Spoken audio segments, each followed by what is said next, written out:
¡Epa, compadre! ¡La hojilla! Estamos en la hojilla. Hojilla, ¿cómo es que dice la propaganda aquella, Nicolás? Hojilla raspapalante, que duran hasta que aguante. Mario, ¿qué tal? ¿Cómo está la hojilla hoy, chicos? Anoche te estábamos viendo, Fidel no se pierde la hojilla. Rumbo al socialismo, con Chávez, todos somos sus hijos e hijas. El pueblo es el hijo de Chávez. Honor a Mario Silva y a su programa La Hojilla, que en vida del comandante Chávez en este planeta, digamos, en vida terrenal, bueno, lo defendió con todo, pues, con todo, con los codos, con las uñas, con la verdad, con todo, siempre lo defendió. Gracias, Mario Silva, gracias, hermano. Gracias, hermano. Prepárense. ¡Cuidado! ¡Cuidado! Bueno, yo además de cristiano, yo no soy solo cristiano. Yo soy un revolucionario.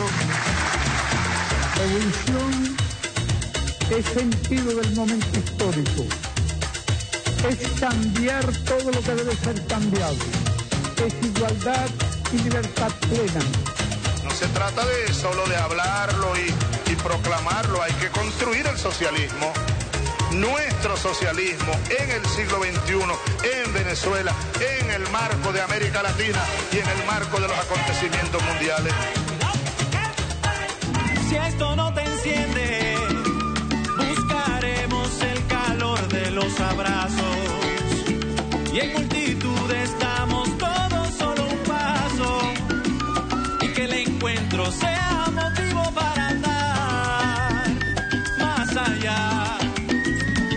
Pero dale, aunque la marcha sea lenta es nuestra marcha.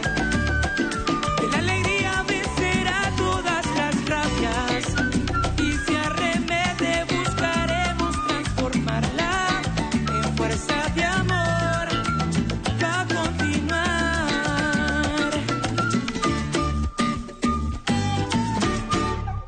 Canción que enciende, fecha que prende, copia, atiende para crear. Canción que enciende, fecha que prende, copia, atiende para crear. Canción que enciende. Buenas noches, bienvenido a La Hojilla.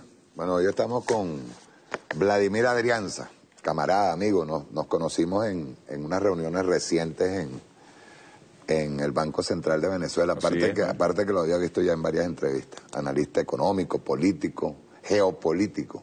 Exactamente.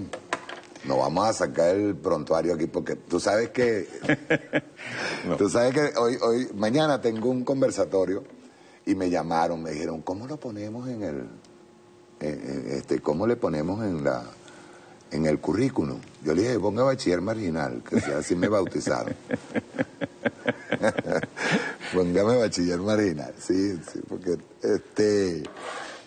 yo soy ajeno a ese tipo de... Yo también, Mario. Yo soy en eso muy parecido a Chávez, soy antiprotocolar, pero 100%. Yo en mi vida personal, a mí muchas veces cuando vamos a hacer una charla o algo por el estilo, en algunos casos no envío mi currículum. Déjeme que yo me presente y si la gente ve que lo que uno habla tiene coherencia, aplaudirá, y si no, no. Sí. Eso es la... Mira, ve, yo quiero presentar primero un video, Vladimir. Un video porque a veces se nos olvida, yo creo que la memoria es muy frágil, en nuestro pueblo la memoria es muy frágil. Y sobre todo porque tenemos nuevas generaciones que no saben de lo que pasaba en la Cuarta República, ¿verdad? Sobre todo ahora cuando vamos a hablar del tema del ataque al cono de nuevo, o sea, las expectativas. Hoy estuve en una entrevista con Esther Chiaro y la camarada Carla, que es de constituyentes, todos éramos constituyentes. Y hoy estábamos hablando de el retorno del ataque en contra del cono monetario. Ellos pasaron su resaca de la creación del petro y el anclaje del Bolívar, pero están volviendo a atacar, ¿verdad? Y de eso vamos a hablar luego. Pero es bueno que le hagamos a nuestro pueblo, le hagamos un recordatorio, sobre todo a las nuevas generaciones. Yo quiero anticiparle a No sé si tú tienes cuantificado lo que fue el robo en la Cuarta República, pero yo quisiera anticiparles primero a nuestro pueblo, sobre todo a las nuevas generaciones que no vivieron la Cuarta República, que sumas como 10 millones, 15 millones de dólares eran sumas enormes, ¿verdad? Eran sumas enormes. Yo digo, hice una especie de recuento desde el momento en que entra el pacto de punto fijo, toman de los elementos de corrupción dentro de esa democracia, de una tiranía disfrazada de democracia, que comenzó temprano, eliminándolos para el Partido Comunista, MIR, y legalizando los partidos de izquierda, que son precisamente los que trabajaron fundamentalmente, y una izquierda dentro de Acción Democrática, que también trabajó para derrocar a Pérez Jiménez. ¿Sí? Pero es bueno que veamos en un resumen, un poquito largo, pero un resumen de lo que fue los hechos de corrupción y sobre todo lo que fueron los crímenes dentro de la Cuarta República. Repito, las cantidades que allí se van, de las que se van reflejando, son cantidades en aquella época muy grandes, porque atacaban pues era el robo al erario público, pues, el robo descarado, ¿no? Y además hay un detalle que sería bueno puntualizar ahí, que la relación que existía entre el bolívar y el dólar era una relación, por supuesto, muy fuerte, más que la que el cono monetario nuestro era muy fuerte. Era muy fuerte en relación con el dólar estadounidense. Y hay que tomar en cuenta que una cosa era el dólar de los años 40, 50, 60 y 70, en función del patrón oro que regía en el mundo hasta el 71. Hasta el 71 con Richard Nixon. Entonces, eso le daba una connotación en términos numéricos mucho más grande a cualquier robo que pudieras hacer en la República, en términos de poder adquisitivo. Era notoriamente mayor la dimensión del robo. Inclusive, en los tiempos ya posteriores a lo que fue el 18 de febrero del 83, la cantidad de dinero que se había ido del país. Estamos hablando del Viernes Negro. Estamos hablando del Viernes Negro y los 2 años antes del Viernes Negro. Cuando grupos económicos claros aquí en el país se llevan X cantidad de dinero que termina así comprando, por ejemplo, uno de esos grupos, Galerías Preciado en España, y que terminan sacando del país, porque supuestamente Luis Herrero se había negado a devaluar la moneda, grandes cantidades de dinero que forman parte del gran, por decirlo así, éxodo de divisas que el país empieza a tener desde la década de los 70, finales de la década de los 70 y principios de la década de los 80. Que va a conformar una deuda externa gigantesca para la nación en ese entonces, y además una gigantesca que además de haber gastado los 150.000 millones de dólares, muchos de ellos a una paridad, una relación poder adquisitivo del dólar mucho mayor que la que vino en décadas posteriores y por supuesto ahora, se le suma a eso 34 a 35 mil millones de dólares, los cuales fueron la causa real de las medidas tomadas posteriormente de shock por Carlos Andrés Pérez, que conducen al Caracazo.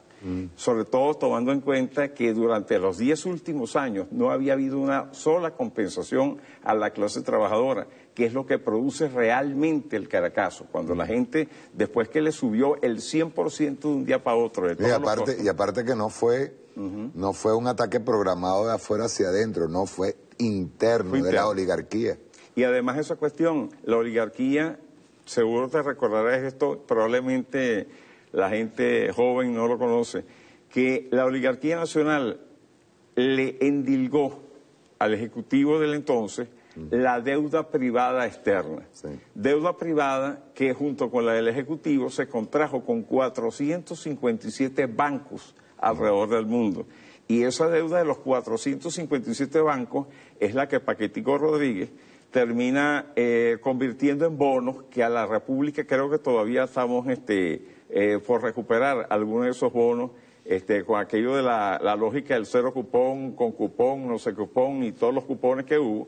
Definitivamente, ¿por qué? porque esa deuda realmente al convertirla en bonos se convertía en una deuda irrecuperable para la nación. En los años 90 vivimos el fenómeno de que la mitad del presupuesto nacional se iba justamente en pago de la deuda y que no había dinero prácticamente para nada, no existían mecanismos de recaudación luego fiscal. cae la crisis bancaria antes del gobierno de Chávez con Caldera, fue terrible también. Gente que se zumbó de los edificios. Sí. Porque los ahorros de su vida se habían perdido, eso fue en el 94. Pero Fíjate que eso me indica a mí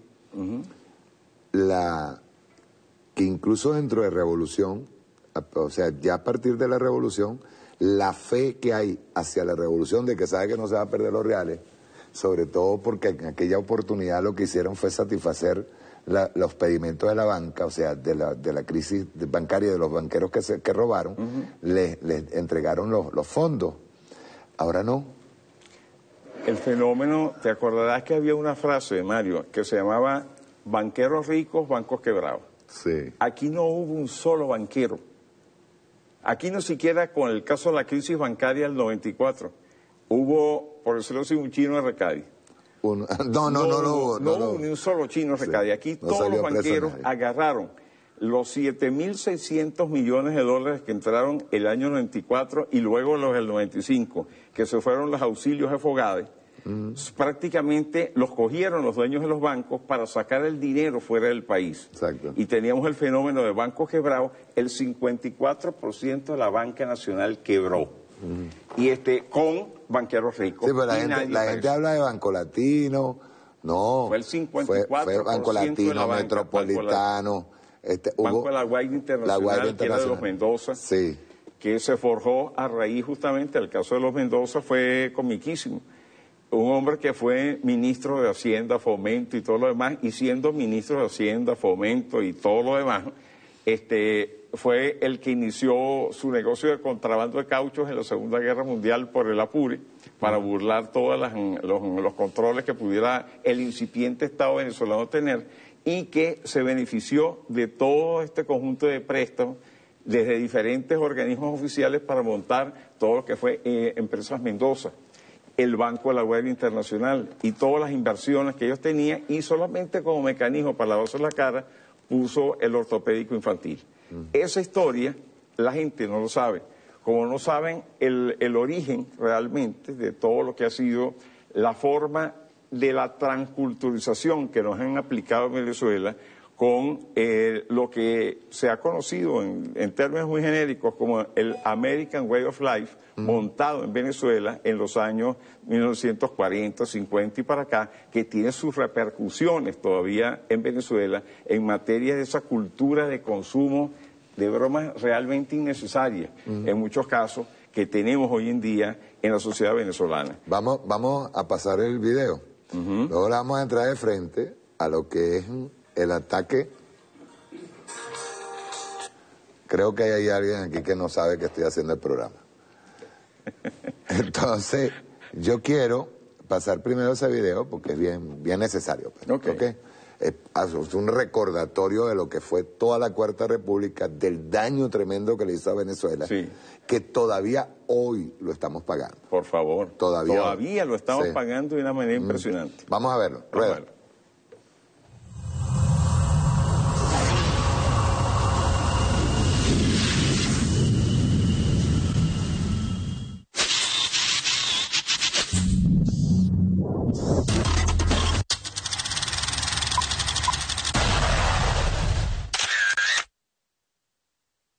El 23 de enero de 1958, Venezuela da un salto de una dictadura brutal al comienzo de la democracia representativa.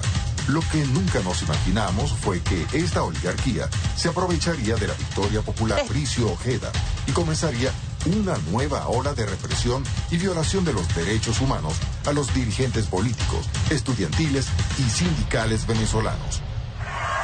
Quiero ser categórico al decir que cualquiera que sea la presión que trate de ejercerse sobre nosotros, los estudiantes que están presos por haber ido a asaltar un cuartel seguirán presos.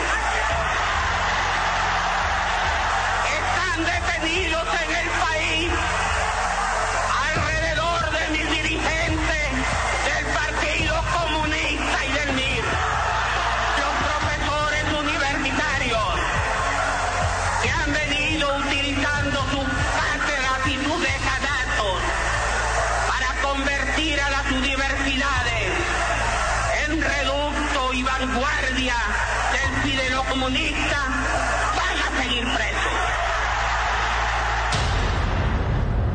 Con el pacto de Punto Fijo comenzó una dictadura con ropaje de democracia, una dictadura de cúpulas, de cogollos que traicionarían las luchas libertarias del pueblo y su líder, Fabricio Ojeda. El pueblo venezolano tenía la esperanza de que comenzara una etapa de democracia, cosa que fue una gran desilusión porque lo que vino fue una inmensa represión. Cuando se firma el pacto de Punto Fijo, ya se notó la segregación de sectores políticos que no entraban dentro de los planes del Punto Fijo. Rómulo Betancourt asume la presidencia en 1959. Su gobierno fue el primero de la llamada democracia representativa, caracterizado por la suspensión de las garantías constitucionales y la ilegalización tanto del Partido Comunista como del movimiento de izquierda revolucionario. Se hizo llamar padre de la democracia, indudablemente desarrolló una política represiva contra el movimiento popular de la época. La célebre consigna de ello, de disparar primero y averiguar después, pues señala la orientación autoritaria, represiva de ese gobierno. En agosto del mismo año de 1959, cuando había una crisis económica bastante fuerte en el país, un grupo de obreros sale a protestar, a presentar pues su voz en contra de la política de hambre de Betancourt, que ya empezaba a desarrollarse. Lo primero que hicieron fue sacar a la policía y matar a 4 personas, a 4 obreros. La represión fue aumentando y aumentando, pero ya nosotros, los organismos políticos del partido, nos estamos organizando en función de una clandestinidad, porque nos estaban dando durísimo.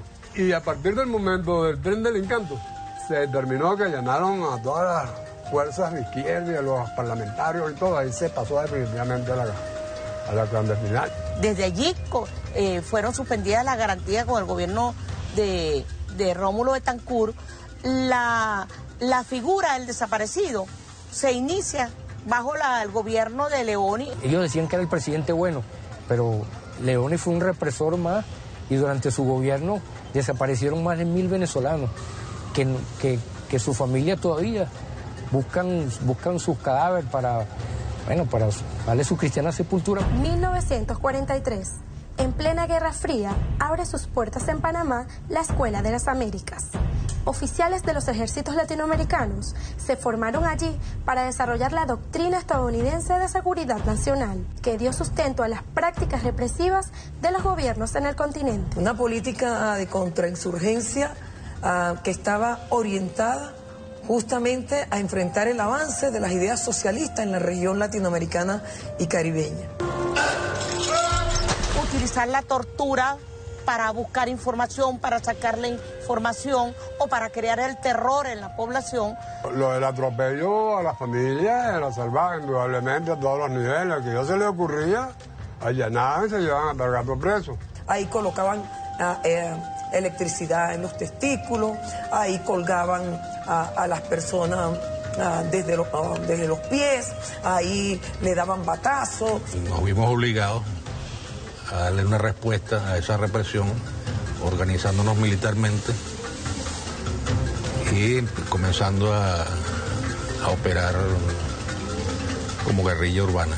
Las prácticas ilícitas de gobernantes venezolanos en la Cuarta República dejaron la herencia de un flagelo que se estableció como hábito en las políticas públicas en los 30 años previos a 1996. Se estimaba que los ingresos de la nación alcanzaban 260.000 millones de dólares, de los cuales casi la mitad fue desviada de forma corrupta en beneficio de una élite política y empresarial. Los gobiernos de la Cuarta República dejaron al país sumergido en una crisis moral y económica de la cual aún no se recupera. Iniciemos esta historia de corruptelas con la gran estafa que significó una entidad donde el esfuerzo de muchos enriqueció a pocos.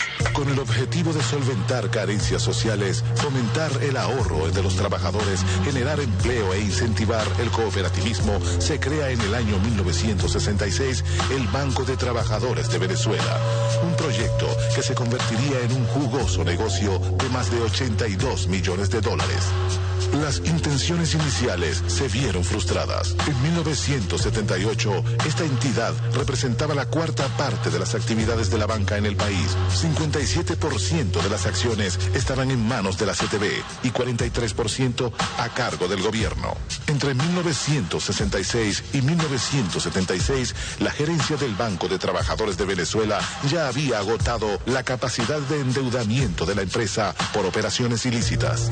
En 1981, este banco asume una deuda por $25 millones para la construcción de apartamentos de interés social con el instituto conexo a la CTB, Coracrevi. Esta deuda fue revendida por el doble de su valor, generando ganancias exorbitantes al presidente de esta institución, José Vicente Sánchez. En 1982, el BTV es intervenido por quedar fuera de la Cámara de Compensación Interbancaria.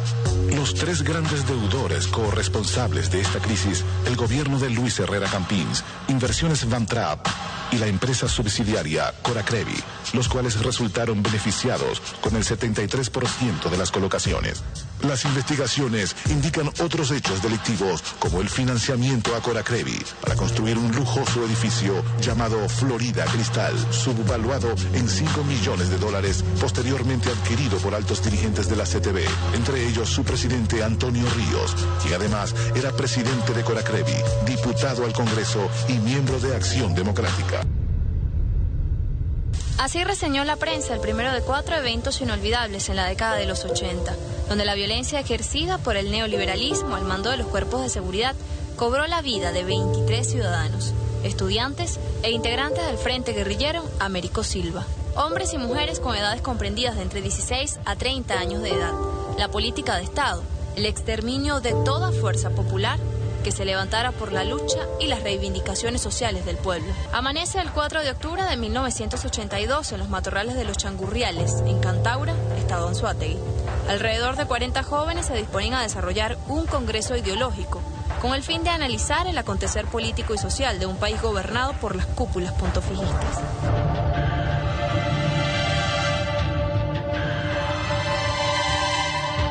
Cuatro aviones Bronco de la Fuerza Aérea Venezolana sobrevuelan los cielos de Cantaura. Alrededor de 17 bombas caen y efectivos del ejército y la DICIP, comandada por Henry López Cisco, se desplegaron por tierra para cometer el ajusticiamiento. La masacre de Cantaura no surgió de forma espontánea. Obedecía a un esquema represivo que los Estados Unidos distribuyó en todo el continente como parte de su política internacional. Los cuerpos de seguridad de América Latina trabajaron por indicaciones del Departamento de Estado y la CIA. Y durante el gobierno de Ronald Reagan en la década de los 80, se profundiza la idea de estigmatizar y exterminar a los movimientos de insurgencia. Luis Herrera Campins, presidente de turno, calificó la masacre como un encuentro armado, pero las exhumaciones de los cadáveres demuestran todo lo contrario. La mayoría de las víctimas fueron ajusticiadas, afirmaciones que son demostradas por exámenes forenses que revelan detalladamente los signos de tortura de las víctimas. Estoy hablando de los años, del periodo de los 60, 70, la figura del desaparecido político, hubo muchos muertos lanzados de helicópteros, personas que se detenían. Ya no eran los guerrilleros en los centros guerrilleros, en los frentes guerrilleros, en sus alrededores, sino que eran personas que estaban en las universidades o en sus centros de estudio, de trabajo, eran detenidas, indudablemente pues desaparecidas o se le abría un juicio militar. Durante el primer mandato del presidente Carlos Andrés Pérez, gracias a la complicidad de la empresa norteamericana McDonnell & Douglas, la línea aeropostal venezolana realizó la compra de 2 aviones DC-9 con un financiamiento de $40 millones. Estas adquisiciones se realizaban verbalmente con órdenes de compra en blanco que salían firmadas, selladas y listas para ser llenadas por intermediarios del negocio. Las investigaciones revelaron que $2 millones llegaron a manos del vicepresidente de la aerolínea, Julio García Vallenilla, y sus gerentes, los hermanos Ricardo y Roberto Dierizans. Por último, la participación de algunos jueces complacientes dictaminó que no hubo delito ni culpables. El primer gobierno de Carlos Andrés Pérez se negoció la compra del buque refrigerador Rañiver de la compañía suiza Hayes. El precio del exclusivo barco era originalmente $12 millones. pero la fraudulenta negociación se acordó en 20 millones, es decir, con un sobreprecio de 8 millones. A pesar de que se comprobó el delito, nadie fue a la cárcel. El buque conocido en Venezuela como Sierra Nevada terminó encallado y deteriorado en las aguas del río Orinoco. El flagelo de la corrupción en la Cuarta República se convirtió en un fenómeno incontrolable, del cual no escaparon las instituciones, ni siquiera aquellas cuyo estandarte es la defensa del honor y la honestidad. La caída de los precios del petróleo lleva al gobierno a la creación de una oficina que regulará la salida de divisas del país. Caso Recadi. La pérdida patrimonial a la nación superó la cifra de 40.000 millones de dólares a consecuencia de las políticas adelantadas por la Oficina de Control de Cambio Diferencial. Nuevamente, Jaime Lucinchi y Blanca Ibáñez figuran como responsables de estafa a la nación. La fuga de miles de millones de dólares fue el motivo de innumerables denuncias que contemplaban utilización de moneda preferencial con fines ilícitos, malversación de fondos, sobrefacturación de importaciones y soborno. Vinculando directamente a funcionarios del gobierno, $1 dejó de costar 4.30 para incrementar su valor a 39,60 bolívares. La malversación de fondos duplicó la deuda externa contraída para ese momento. Los ilícitos fueron incalculables. El presidente, el área de su despacho, los ministros de Hacienda y Fomento beneficiaron a familiares y amigos. Nada más por el negocio de importación de vaquillas, el Estado desembolsó más de 32 millones de dólares. De todos los involucrados, uno de los pocos implicados que pagó condena fue un ciudadano de origen asiático llamado Hu Fung-win, el famoso Chino Recadi. En el período presidencial de Jaime Lucinchi, la figura del desaparecido político y la brutal represión planificada por los gobiernos de Acción Democrática y COPEI hacia estudiantes y militantes izquierdistas no cambió. Se profundizó en el ámbito urbano y rural del país. El 8 de mayo de 1986, 9 ideólogos fueron asesinados por un comando de la Dirección de los Servicios de Inteligencia y Prevención, DICIP, en la zona La Vaca, Barlovento, cercano a la población de Yumare, del distrito Bolívar, en el estado Yaracuy. Las autoridades policiales de la época indicaron que se trató de un enfrentamiento armado de un grupo de la DICIP con un grupo guerrillero. Sin embargo, hay testigos que afirman que esas personas fueron detenidas, torturadas y posteriormente ejecutadas. Y luego les colocaron ropas militares encima de su ropa civil por funcionarios de ese organismo policial. Táctica común y permitida dentro del estamento policial. Me encontraba anoche en mi despacho preparando esta rueda de prensa cuando recibí la noticia, la horrible noticia de que estaba muerto en su calabozo de la disciplina, Jorge Roes, y que aparentemente de muerte repentina. Muerte natural, muerte repentina. Yo fui el que buscó el cadáver, fuimos a la morgue que queda en Bellomonte, de la PTJ, que se llama en aquella época, el CICPC de hoy. En la morgue me doy cuenta de todas las torturas bárbaras que le hicieron a Jorge. Las corruptelas detectadas en los gobiernos de Carlos Andrés Pérez son innumerables, desde el caso Sierra Nevada hasta el robo de 250 millones de bolívares, equivalentes a 17 millones de dólares de la partida secreta, desaparecidos poco antes de ser eliminado el control cambiario, cuando se autoriza en Consejo de Ministros rectificar el destino de este dinero para la seguridad de la presidenta de Nicaragua, Violeta de Chamorro. Después de una extensa investigación, es solicitado el antejuicio de mérito, que concluye con la destitución de Pérez de la presidencia. Allí es privado de su libertad por 2 años y 4 meses por malversación de fondos públicos. Las medidas que anunció el país en materia económica no pueden estar desligadas de decisiones dirigidas a fortalecer la calidad de la vida y a preservar el ingreso real de las mayorías nacionales.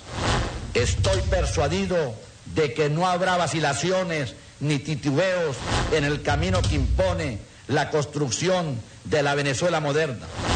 Seguro estoy de la comprensión y el esfuerzo unitario, concertado y solidario de todos los venezolanos sin ningún tipo de discriminaciones.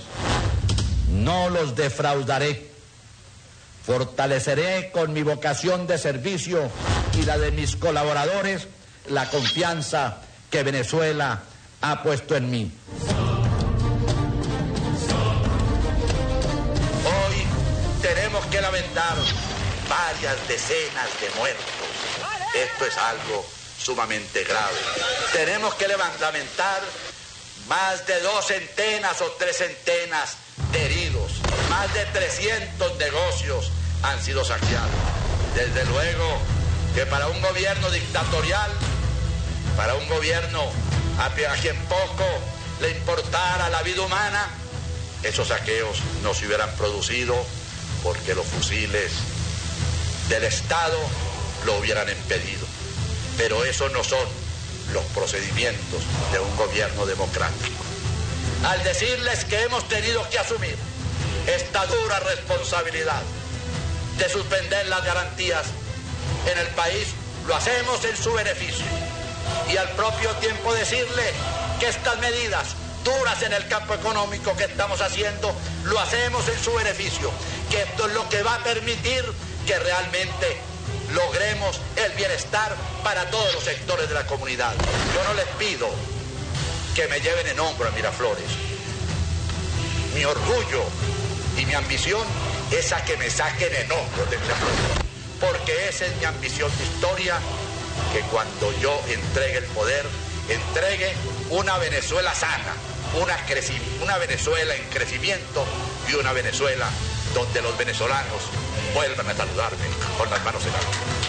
Manos a la obra, venezolanos. Adelante, el porvenir es nuestro.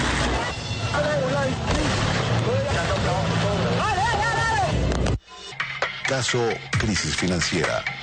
Ninguna de las corruptelas de la Cuarta República tocó tan de cerca a la población como la crisis financiera. Muchos simplemente vieron desaparecer su dinero sin explicación alguna. Durante el segundo gobierno del doctor Rafael Caldera, un significativo número de entidades bancarias presentaron problemas de liquidez debido a manejos oscuros en sus estructuras gerenciales. Para evitar que los cuentahabientes de los bancos perdieran su dinero, el gobierno, a través de FOGADE, autorizó otorgar auxilios financieros por un monto que superó los $12 millones. Más de 6 millones de ahorristas del Banco Latino quedaron sin respuesta.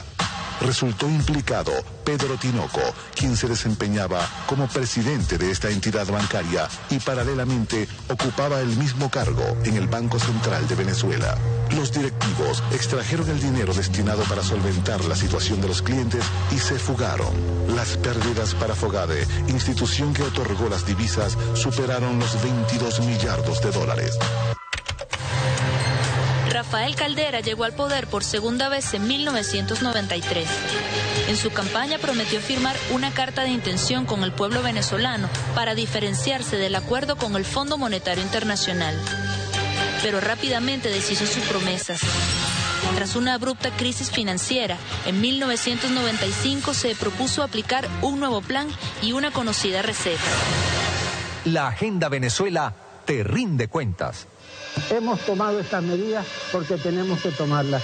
El gobierno está cometiendo en este momento no solo cambios en la superficie, sino también cambios profundos que son y deben ser irreversibles.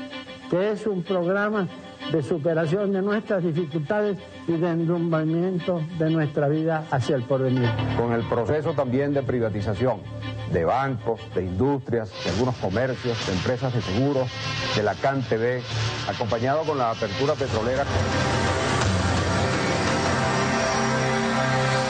Las leyes laborales son terribles.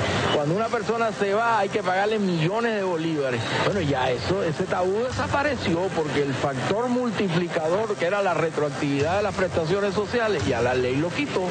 Ahora, a partir del momento en que se produzca la reforma legal, las prestaciones van a ser calculadas de una manera nueva. Los efectos brutales se hicieron sentir en toda la economía y con especial fuerza entre la masa laboral y en los sectores sociales más pobres y excluidos. La inflación subió en tan solo un año 103%, desintegrando el salario de los trabajadores y trabajadoras. la necesidad de aumentar las tarifas del metro de Caracas, porque el Estado no puede seguir subsidiando este servicio. No pasó mucho tiempo para que las universidades públicas del país se pronunciaran ante la propuesta del Ejecutivo de empezar a cobrar matrículas. No podemos entender cómo indolentemente se quiere seguir golpeando al pueblo, privatizándolo y dejándolo de su derecho fundamental, como es el derecho a la salud. Quienes también manifestaron fueron los viejitos, quienes salieron a las calles a protestar cívicamente para que les cancelen sus retroactivos de 9 meses. Porque al privatizar la actividad estamos nacionalizando la actividad. El quiebre del sueño de ascenso y movilidad social, la división cultural y la ruptura de la solidaridad fueron fenómenos generados por la aplicación de los paquetes de ajustes del Consenso de Washington. Los efectos iniciales de un programa de estabilización y de ajuste suelen ser duros. Eso es exactamente un programa de estabilización. Una operación para una enfermedad dolorosa que en este momento produce dolor. Eso es exactamente un programa de estabilización. En esta misma sala, con unas cortinas azules aquí, no estaba Bolívar aquí, se reunieron en 1997 el gobierno de entonces, el ministro de entonces, para robarnos las prestaciones sociales y para anunciar la instalación de un sistema de desregularización total del empleo, de los derechos sociales, de los derechos laborales, etcétera, etcétera. Se resuelve separar de la función aseguradora que cumple actualmente el Instituto Venezolano de los Seguros Sociales los servicios de atención médica. La red asistencial patrimonio del Instituto Venezolano de los Seguros Sociales, hospitales y ambulatorios, pasará a formar parte del subsistema de salud y será administrada bajo diferentes modelos de gestión. Entre ellos, la concesión del servicio públicos, privados o mixtos. Se preserva el concepto jurídico de las prestaciones sociales, tan solo se modifica el modo como el citado beneficio se calcula, en virtud de que las transformaciones ocurridas en la economía del país han hecho inconveniente para los trabajadores, para los empleadores y para la sociedad en general la permanencia del vigente método de cálculo. Esa década entonces, 1989-99, fue una década, como siempre lo dijera nuestro comandante, de parto doloroso de la patria. Y gracias a la altura estratégica y espiritual de nuestro líder, logramos encontrar en medio de los grandes conflictos de miseria, de luchas, de violencia, de represión de la época, logramos encontrar un camino pacífico y un proyecto para reconstruir la patria.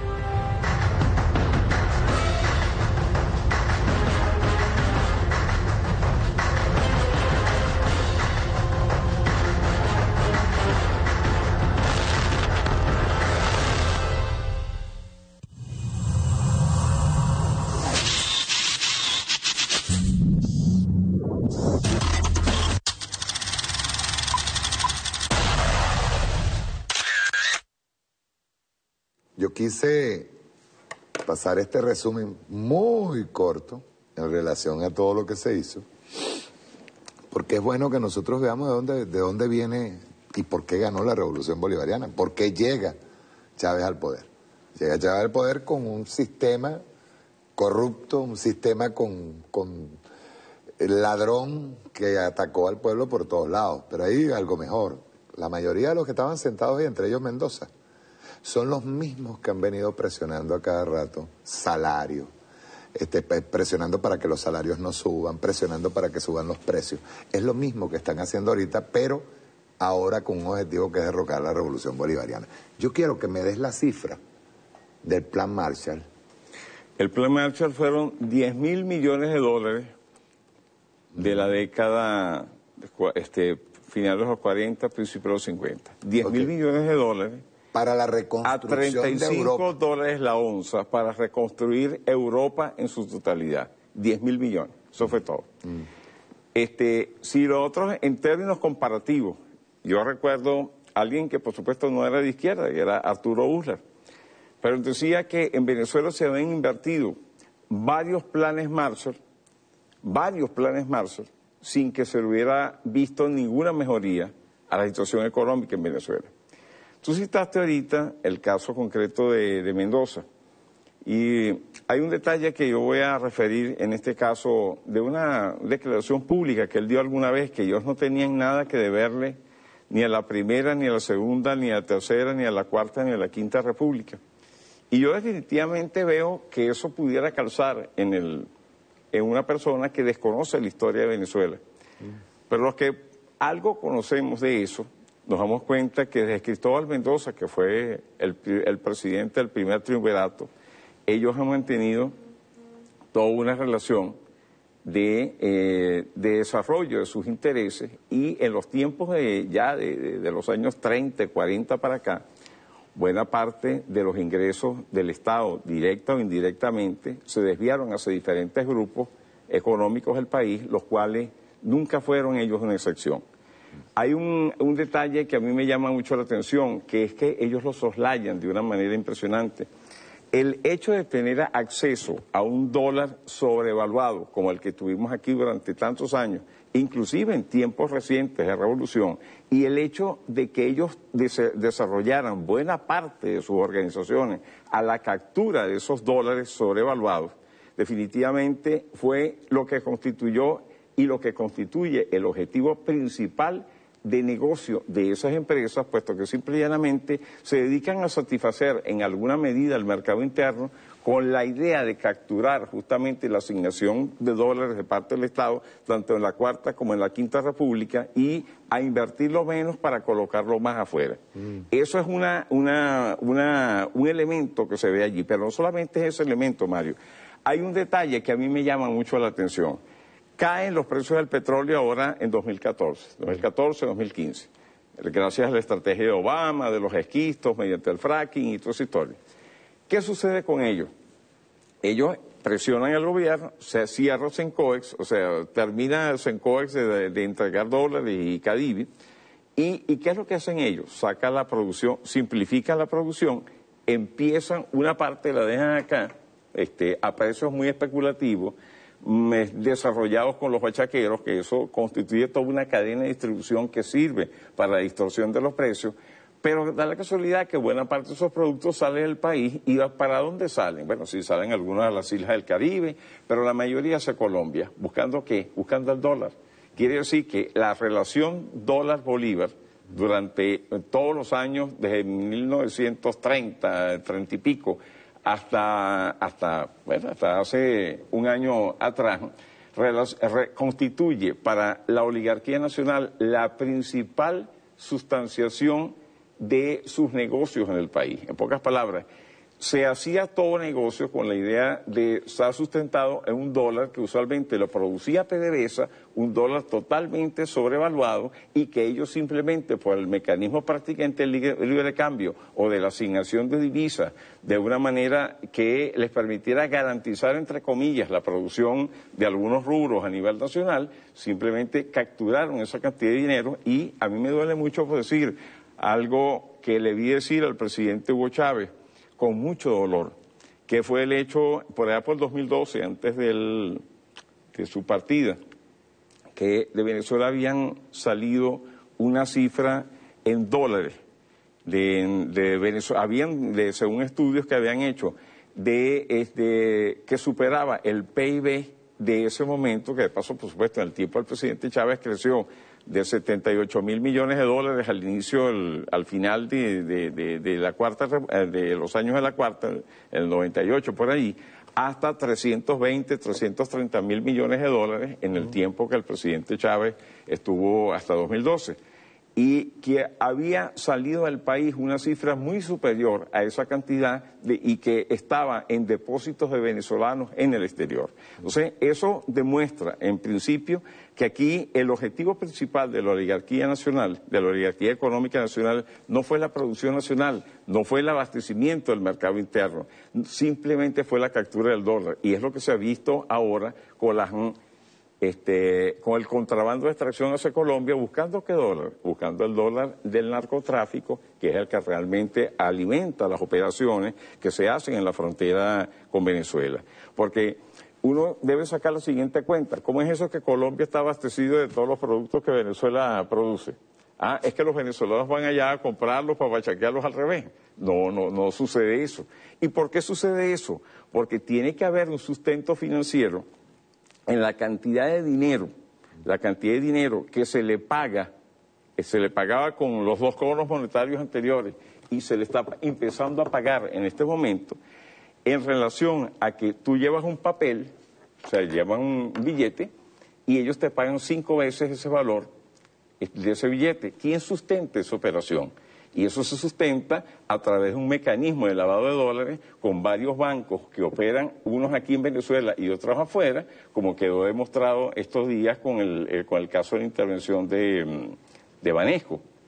En este caso, simplemente se ve que esa operación de lavado de dólares es la que sustenta las operaciones de devaluación de la moneda que se hacen al amparo de la resolución 8 que Pastrana aprobó el año 2000. Por cierto, es la casualidad que la aprobó en esos días, que él vino a reunirse con el presidente Chávez en Amazonas y que salieron los dos abrazados diciendo que no nos iba el Grupo Semana y demás allí en Colombia, no iban a entorpecer las buenas relaciones entre Venezuela y Colombia. Y da la casualidad que en esos días estaba él aprobando esa resolución 8, con la cual ha sido el sustento para las operaciones contra la moneda venezolana en territorio colombiano. Okay. Fíjate bien, ¿qué diferencia hay? Porque ahí se hablaba últimamente José Guerra y varios economistas que en el momento en que desconocen que existe un mecanismo como Dollar Today, ¿verdad? Para mí todos estos economistas pierden valor. No solamente pierden objetividad, sino para mí ya hay un ocultamiento y complicidad con relación al Dollar Today. Sin embargo, ellos han venido señalando que lo que hizo el presidente Nicolás Maduro fue un paquetazo. ¿Cuál es la diferencia entre los planes económicos de la Cuarta, que eran todos dirigidos hacia el Fondo Monetario, al plan económico que audazmente el presidente acaba de proponer, pues ya está en ejecución? La lista es larga, pero vamos a empezar por esto. Todo paquetazo neoliberal sigue la misma agenda que está pasando con Macri en este momento en Argentina. Es la forma de entregarle recursos internacionales a una oligarquía para que tape sus errores en términos contables, financieros, mientras que se deprime al poder adquisitivo del pueblo. Fíjate que en el caso del paquetazo de Carlos Andrés Pérez, el pueblo llevaba como 10 años, desde antes del 18 de febrero, que nunca se le había subido el salario. Mientras que la inflación había ido galopando.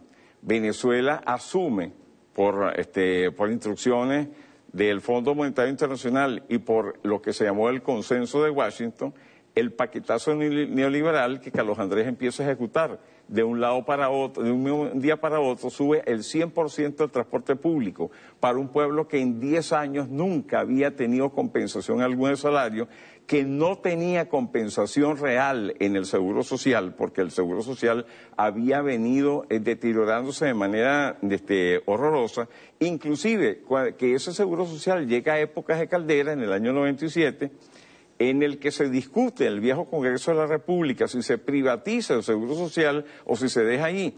Y es Aristóbulo Turis, un debate que hubo en el viejo Congreso, el que termina convenciendo a la gente que esperara un año más, que se iba a dirimir el futuro político y económico de Venezuela el año siguiente y que esperaran un año que el nuevo gobierno decidiera. Y eso es lo que evita la privatización del Seguro Social en ese momento, pero un Seguro Social que ya viene muy deteriorado, que no tiene las capacidades que ha tenido el Seguro Social en tiempos del presidente Chávez, donde prácticamente el presidente Chávez toma el ingreso petrolero para cubrir la inmensa deuda social que Venezuela venía arrastrando desde tiempos de toda su historia. Se llegaron a pagar hasta las prestaciones sociales que tenían en rezagada muchísima gente que había salido y no se le había pagado sus prestaciones sociales. Quien paga esas prestaciones sociales es el comandante. Y no solamente eso, Mario, los que hemos tenido que enfrentar casos de salud, definitivamente cuánta gente, bien he sabido que el presidente Chávez fue quien nos dio el apoyo para llevar a mi esposa a realizarse un trasplante en Colombia, concretamente en ese entonces, porque aquí en Venezuela era sumamente difícil. De hecho, en ese entonces se había desarrollado una organización de enfermos renales para lograr los mecanismos de ir fuera del país, específicamente a Colombia, para su trasplante. Y a mí me llama mucho la atención que cuando se da la oportunidad para que ella se haga el trasplante, y este caso fue el fondo, a través del Fondo Único Social, quien eroga el dinero, a mí me llama la atención que eran de las 6 personas que se trasplantaron el mismo día que ella, 4 eran venezolanos, 4 eran gracias al apoyo del presidente Hugo Chávez. Años después, yo me acuerdo el 13 de diciembre de 2005, nosotros tuvimos la oportunidad de darle en público las gracias al presidente Hugo Chávez, y el presidente Hugo Chávez me dice, ¿qué hay que hacer en Venezuela para que no haya que salir de aquí? Y lo primero que le dijimos ahí en plena Cámara fue cambiar la ley. Años después se dio el debate en la Asamblea Nacional 2010-2011 de cambiar la ley de donación de órganos, y eso se aprobó. Y tiempo después, por cierto, en una convalecencia que tuvo también mi esposa el año, hace unos años ya de eso, a mí me llamó mucho la atención que una de las personas que compartió cama ahí en la unidad de nefrología del Pérez Carreño era una señora colombiana que había venido aquí a Venezuela hace muchos años, que ella era residente aquí en Venezuela, y que enfermó renalmente. Y aquí en Venezuela, lo que a nosotros nos costó, le costó al gobierno nacional, más el dinero que uno puso por la estadía y todo lo demás, unos cuantos, 12,000, 20,000 dólares por ahí en ese momento, a la señora se le hizo aquí en Venezuela totalmente gratis. Eso es un detalle que uno lo ha vivido, Mario. No es la historia, no es lo que uno analiza, no solamente son las cifras macroeconómicas, los hechos geopolíticos del mundo, que es las cosas que usualmente uno opina pues en los medios, sino la vivencia de haber visto eso. Y otra cosa que la gente no cuantifica, la farmacia de altos costos del Seguro Social es una creación del presidente Hugo Chávez, que de alguna forma uno ha estado indirectamente legado a la creación de esa farmacia. Y digo indirectamente porque yo nunca he sido funcionario de eso, pero uno siempre ha dado sus opiniones de cómo hacer y cómo no hacer algunas cosas a gente que lo ha consultado a uno. Y definitivamente la subvención que ha hecho el Estado de todo lo que son las medicinas para trasplantados, para enfermos oncológicos, para enfermos de VIH y otras patologías que son crónicas, es impresionante. Solamente interrumpida el año pasado a raíz del bloqueo financiero que Venezuela tuvo. Y de ahí el caso que ya es de todos conocido, por eso hablo de él, gracias al apoyo de Walter Martínez y Alida, a quien saludo desde este programa, que indiscutiblemente pudimos superar ese escollo, y gracias a la solidaridad social que eso generó. Pero es que el único momento en que se ha interrumpido esa ayuda a los trasplantados, esa ayuda a los enfermos crónicos, esa ayuda a los enfermos con leucemia, etcétera, etcétera, fue gracias al bloqueo criminal, que hay que decirlo así, criminal, lo digo viendo de frente a la cámara, criminal que ha hecho el gobierno de Donald Trump hacia la República Bolivariana de Venezuela. Eso hay que decirlo así.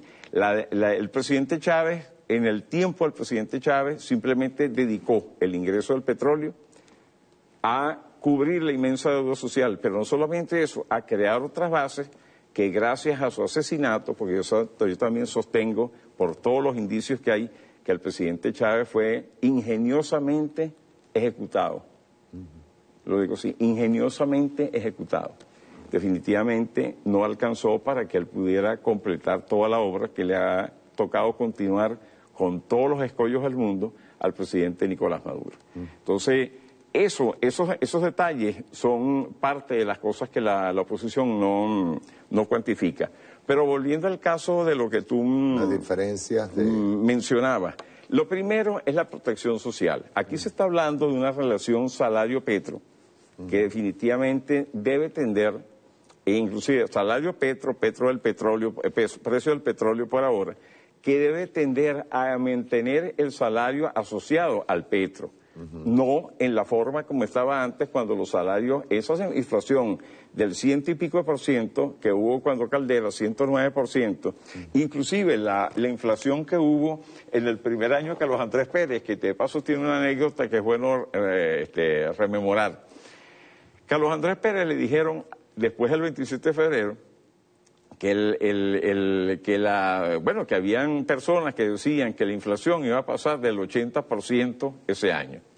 Y él dijo jocosamente que si eso era así, él se asilaba. Bueno, el hecho es que el Banco Central publicó en febrero las cifras de diciembre con el 83% de inflación. Y salió un comentarista, ya no me acuerdo en qué periódico era, que decía: la inflación superó el nivel de asilo. Superó el nivel de asilo. Así de simple.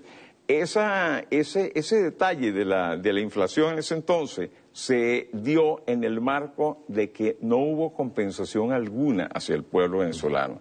Un pueblo que no tenía acceso a la salud, en que la educación de muchas familias, la incipiente y en principio desaparición de la clase media que habían formado en los tiempos de las petroleras aquí en Venezuela, empezó la gente a pagar sus colegios, los que podían, a pagar colegios privados, de un deterioro campante de la educación pública, de un encarecimiento de inflación, que bueno, la vemos en los índices de inflación del entonces, pero de un enriquecimiento brutal y atroz de la clase política y de la clase económica nacional, producto de la impunidad total que había aquí con respecto a los delitos de peculado y los robos descarados que hubo. Veíamos aquí en el caso, tiempo antes del caso del Sierra Nevada, que fue uno de los más cacareados.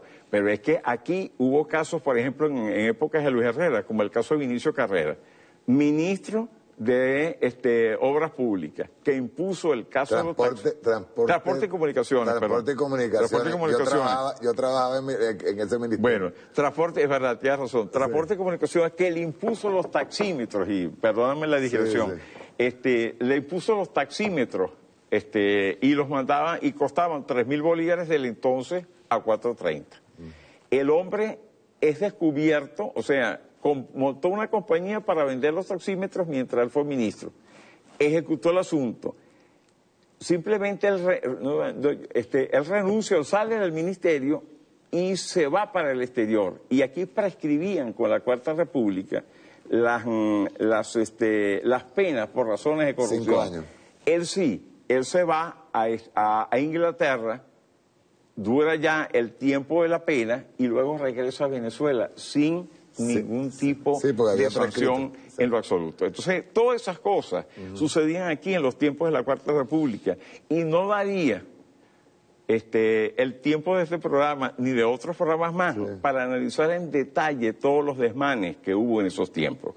Realmente la situación de Venezuela era una situación de desintegración nacional en todos los aspectos. El gobierno central orgánicamente no había forma de que de alguna manera controlar los mecanismos de endeudamiento que tenían la mayoría de los gobiernos regionales, muchos de ellos elegidos al principio a dedo y luego con la famosa elección de gobernadores en la cual se formó aquella asociación de gobernadores, cual de seguro te acordarás. Gobernadores que en teoría fueron los que mantuvieron el hilo democrático en los años de la descentralización. Sí, la descentralización y lo demás, el hilo democrático en el tiempo que hubo aquí las intentonas del año 92 y todo lo demás. Pero la realidad de todo eso es que esas mismas gobernaciones tiempo atrás fueron los que generaron parte de la deuda externa nacional que se utilizó en gasto corriente y que además de eso dilapidó de los ingresos del petróleo que hubo entre Carlos Andrés, Luis Herrera y principios de Lucinchi, alrededor de 150.000 millones de dólares, con una paridad en onzas, principio 4.30 y luego... Tú haces la paridad en onzas para que hagamos una relación entre dólares y onzas. Bueno, para que tengas una idea, 35 dólares la onza hasta el año 71.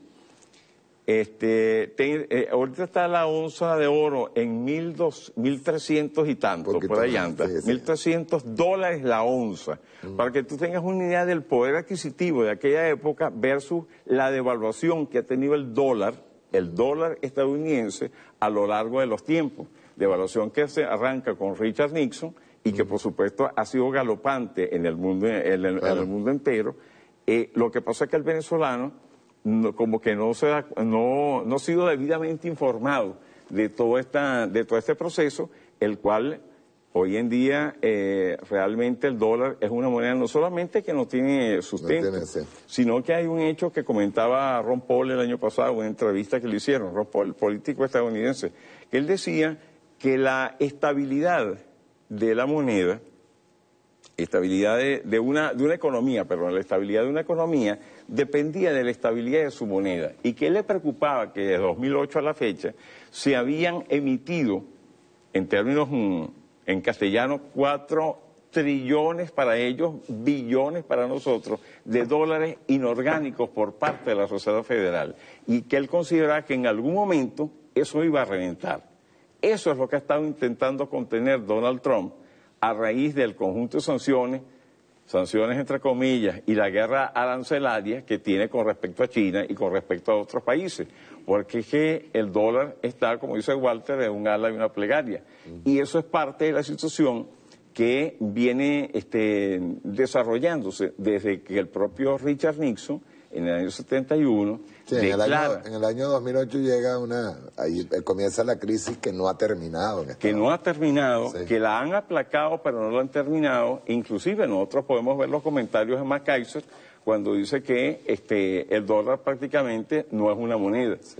O sea, en la práctica no es una moneda. No es una moneda de refugio. En este momento cuando nosotros hablamos del petro, ¿de qué estamos hablando? Estamos hablando de, por ahora, porque hay que decir el por ahora, de una moneda asociada, una criptomoneda, un criptoactivo asociado a un commodity conocido internacionalmente, petróleo, cotizable en cualquier moneda del mundo, a pesar de que los Estados Unidos patalea todavía para que solamente se comercialice en dólares debido al convenio que ellos le forzaron al rey Faisal de Arabia Saudí en el 71, cuando fue Kissinger para allá, a decirle que ellos le iban a quitar el respaldo del oro al dólar y que le decían a Arabia Saudí que mantuviera la venta de petróleo en dólares solamente y no en otra moneda. Y a lo cual, si no, le quitaban la protección que había tenido Arabia Saudí en ese momento. Entonces, desde ese momento para acá, es una moneda fiduciaria y una moneda que se ha devaluado respecto a otros commodities, tipo otras materias primas, tipos commodities, como el caso del oro, que se negocia en las bolsas de valores. Inclusive llegó a tener un punto de superdevaluación hace varios años, cuando el oro llegó a cerca de $2.000 la onza. Ojo, quería hacer una aclaratoria a la gente, porque a veces la gente se confunde. Nosotros, de acuerdo a lo que a los empresarios que venían pujando con lo de Dollar Today, en el momento en que anclamos el bolívar soberano al petro, lo anclamos a 60, ¿verdad? Que son los 6 millones con que dolarizaron ellos. O sea, vamos a ser claros. Hoy hay confusión todavía, porque el Banco Central de Venezuela está dando las cifras todos los días. Hoy dio una cifra de 60-25, si no me equivoco. 60-25. Entonces decían, ¿cómo es eso? Es que 60-25, entonces está creciendo. No, ese es el precio en el que nosotros arrancamos. Por eso, ahora voy con una pregunta que ya vamos a entrar en el tema de... Tú sabes que a partir del 20 de agosto, y el presidente Nicolás Maduro lo dijo bien claro, nosotros nos anclamos. O sea, nosotros decidimos, o el presidente decidió, que tenía que arrancarse de 6 millones de la moneda anterior, ¿verdad? 60 ahorita. Para quitarle el argumento a la... Sí. Entonces, ya ellos hasta el 20 de agosto, camarada, hasta el 20 de agosto, habían dolarizado la economía. ¿verdad? Se establecen unos precios, 26 rublos con el trigo, pues, con la harina de trigo. Se establecen 26 rublos, pero, y se lleva el salario a 1.800, que es medio petro, a 1.800 bolívares soberanos, ¿verdad? Pero de inmediato, o sea, inmediatamente a este decreto, comienzan otra vez a tratar de presionar desde Colombia, desde Bogotá. Ve bien, estamos hablando de hoy, eso lo estuve diciendo yo hoy en el programa en Radio Miraflores, hoy los señores de allá, ¿verdad? Y recordemos siempre que nuestra moneda está anclada al petro y es una moneda con un precio internacional. Y hay que entenderlo, hay que decírselo a los señores comerciantes. Y la unidad de cuenta es el petro. Es el petro. Hay que decirlo. Exacto. Así. Y es una unidad con un precio internacional, un barril de petróleo. Y es fluctuante, de paso. Se lo vamos diciendo, es fluctuante. Entonces, hoy estaba en 14 bolívares, en 14 bolívares, sí, el dólar. Hoy, en 140, pues. Entonces, esto ha venido pesando sobre, y yo tengo mi teoría, particularmente, hay una teoría bien buena que tú acabas de decirme, que es el tema de los mismos dólares provenientes del narcotráfico que estén pagando ese déficit que ellos tienen allá en cuanto a ir echando a perder otra vez el tema de la moneda, o tratando de empujar a que el dólar soberano se descapitalice y todo lo contrario. ¿Para qué? Entonces, hay algo que yo creo, Vladimir, que nosotros tenemos que tomar en cuenta. Yo hice una pregunta, hoy me hice una pregunta, ¿no? Yo decía, ¿qué hacemos nosotros con llegar a una tienda de calzado, ¿verdad? Y que esté especulando, o sea, que aparezcan precios que no tienen nada que ver con el 20 de agosto, pero resulta que esa tienda te dice a ti que depende de un importador. Y ese importador tiene varias distribuidoras o empresitas internas que son las que le distribuyen a la pequeña y a los pequeños y medianos comerciantes. ¿Qué hacer? Porque yo pienso que nosotros tenemos que ponerle punto y final a esa rosca, a esa mafia, de arriba hacia abajo. ¿Y qué tiene que hacer el Estado, Vladimir? Fíjate que el presidente Hugo Chávez, con el caso del Sistema Médico Nacional, él, entre saber todo lo que pasaba en el sistema médico tradicional y tratar de solucionar aquello, que lo intentó y lo mejoró en muchos aspectos, y darle salud al pueblo venezolano, ¿qué fue lo que hizo? Crear un sistema paralelo, que fue el Barrio Adentro, que le permitió atender una demanda de servicios médicos que no estaban cubiertos por el sistema tradicional. Mientras, de alguna manera, poco a poco, ese sistema tradicional iba a seguir evolucionando, mejorando algunos aspectos, y poco a poco evolucionando hacia un verdadero servicio de salud para el pueblo venezolano. Pero estamos hablando de dos sistemas. O sea, yo lo que creo que aquí en Venezuela hay que buscar un mecanismo que permita que no caer justamente en manos de los grandes importadores, para que los importadores de menor tamaño, los comerciantes pequeños, todo lo que tengan acceso a aquellas mercaderías que no se producen en el país, pero que ellos necesitan importar. Y la otra cosa, Mario, que yo considero que es importante, que es alejarnos de la lógica del dólar. Y me refiero a lo siguiente. El año pasado yo estuve en una reunión en un ente del Estado, no voy a decir los personajes, y yo planteaba esto antes del 24 de agosto, que fue el día de las sanciones de Donald Trump, de donde bloqueó de facto todo lo que es la economía venezolana de cara a la economía, de cara a lo que es el dólar como moneda de funcionamiento. Y yo consideraba que una de las cosas que, por ejemplo, en Venezuela hay que hacer es establecer una relación con otros oferentes de aquellas cosas que consumimos. Por ejemplo, nosotros consumimos mucha electrónica. ¿Por qué en Venezuela no se busca la manera de que directamente desde la República Popular China haya una suerte de negocio con algún privado chino que coloque esas exportaciones de China que nosotros consumimos en términos de vehículos, tabletas y teléfonos y para tú de contar, aquí en Venezuela, más no que no dependa de la lógica del dólar, sino directamente desde China en yuanes.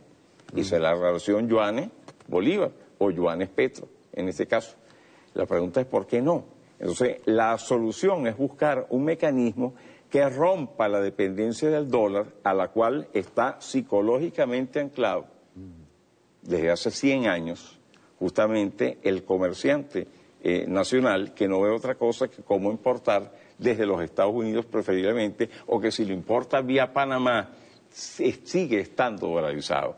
Yo lo que creo que la situación es buscar un mecanismo de relacionamiento con otros oferentes en el mundo que permitan que ciertos productos lleguen a Venezuela, pero sin caer en la lógica. Hay una cosa que yo también planteaba hoy. Fíjate, independientemente, y hay que decirlo, pues, esto lo he dicho yo a cada rato, independientemente de que la mayoría de los comerciantes, que también se lucraron de este periodo del 2014 hasta ahorita, con ese cambio de dólar, incluso comprando el dólar a Dollar Today, ¿verdad? Se lucraron, y que muchos de ellos no son afectos a la revolución, ¿verdad? Yo pienso, o sea, en el caso de pequeños y medianos comerciantes, que son los que están directamente involucrados con el comprador, con el consumidor, uno debería de comenzar a hacer una especie de mapeo, ¿verdad? Digamos que la propuesta que tú haces la vayan conformando, pues, o sea, si es una recomendación excelente. Recuerda también que hay una grandísima variedad de productos. Eso implicaría un estudio mucho más grande. Pero yo decía hoy que la única posibilidad de que un comerciante no me suba los precios es que nosotros vayamos escalando o buscando la raíz del problema. Cuando digo la raíz del problema es quién es el que está originando que esa escalada de precios se esté dando luego del 20 de agosto, cuando ya ellos al 20 de agosto tenían los precios dolarizados. Mario, yo considero que la medida fundamental para que empiece a funcionar el resto de las iniciativas del presidente Nicolás Maduro se va a dar cuando aquí se le empiece a poner coto al precio de la gasolina. Me explico. ¿Por qué Colombia se lleva nuestra gasolina? Por dos razones. No tiene reservas, tiene el 0,6%, yo tengo las cifras calculadas, de lo que son las reservas certificadas de Venezuela. El 0,6%. Yo tengo cifras fidedignas. OPEP 2018.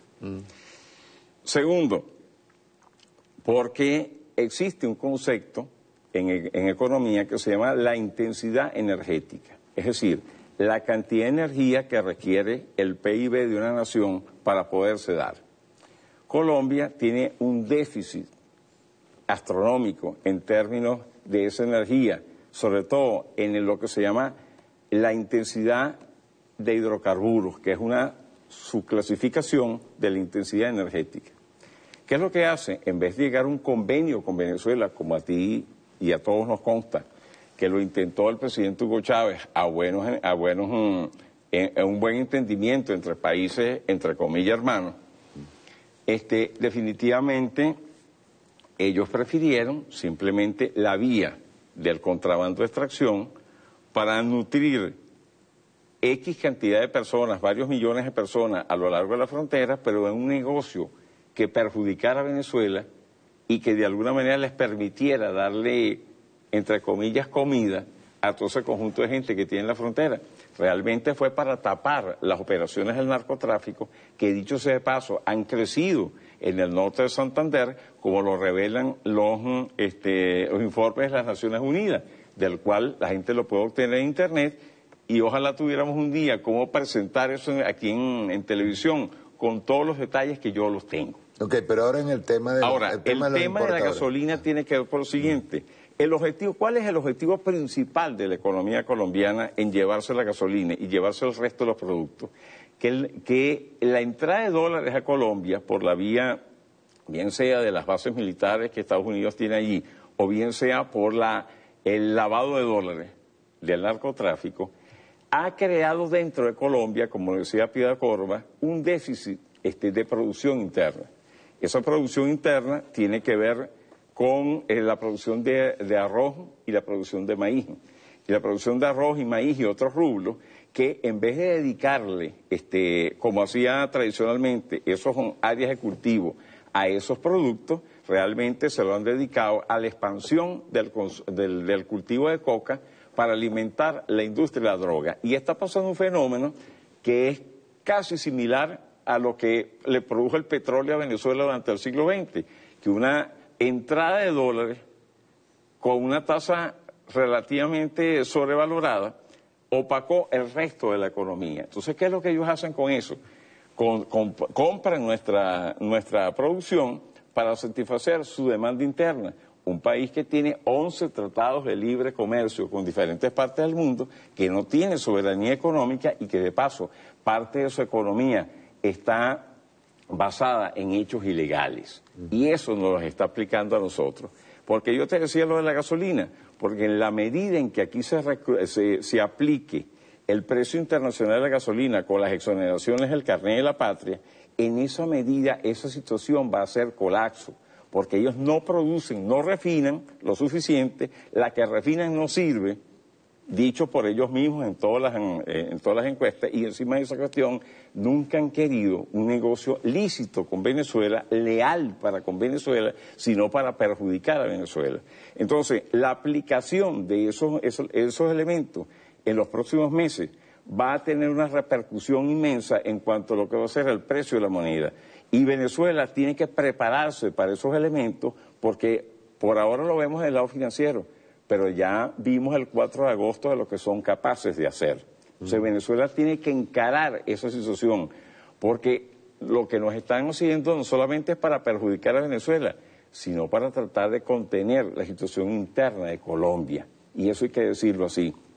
Y Colombia no tiene capacidades de generación energética la suficiente como para mantener la infraestructura que ellos tienen y mucho menos para mantener el parque automotor que ellos manejan. Ok, ahora ve bien, Vladimir. ¿Qué hacer para...?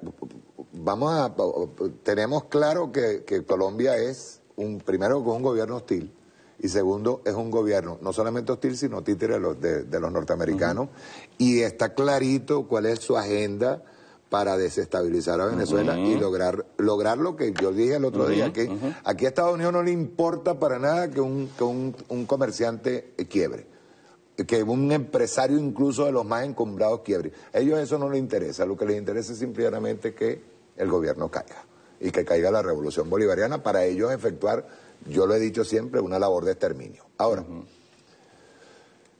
te digo porque están no solamente atacando Colombia, es que tenemos una burguesía, tenemos a un aparato económico privado que sigue jugando a la escalada de precios.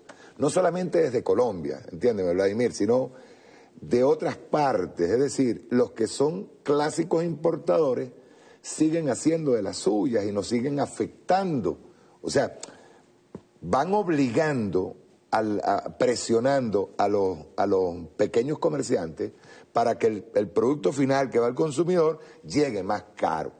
Aquí se habló, y yo quiero, de hecho que tú eres experto en guerra híbrida y hoy estuviste haciendo algo sobre eso. Fíjense, yo voy a hablar de algo que a lo mejor hay un grupo de personas a los que no les interesa que yo hable de eso, pero sí hay que hablarlo, que es el caso de los cigarrillos. Los cigarrillos subieron de 6, 7, 10 millones de bolívares de los anteriores, subieron a 24 millones de bolívares.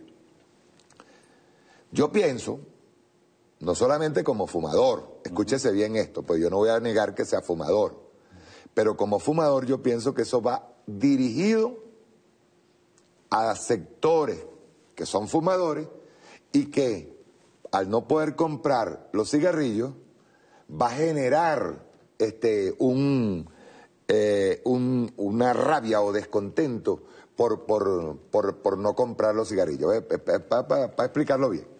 Igual pasó el año pasado con los licores. Por eso yo decía que el tema no son los 26 productos que están regulados, y que dicho sea de paso, el señor Mendoza acaba de mandar a parar la línea de mayonesa, ojo. Entonces, el tema no son los 26 productos. El tema es que todos los productos proporcionalmente tienen que estar ajustados al 20 de agosto, ¿verdad? Porque allí se subieron todos los precios. ¿Qué están buscando ellos?